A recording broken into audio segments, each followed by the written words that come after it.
For the French knot, start by using 3 strands of floss. Bring your needle up through the fabric where you want the knot to be. Now, with one hand, hold the thread gently and with the other, wrap the thread around the needle 2 times. Remember, the more wraps, bulkier your knot will be.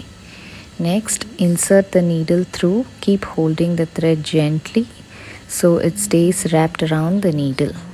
Then slowly pull the needle through the fabric, letting the thread glide and form a neat little knot on the surface.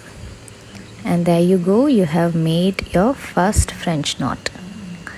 Let's try it once more. Bring the needle up, then wrap the thread around the needle twice.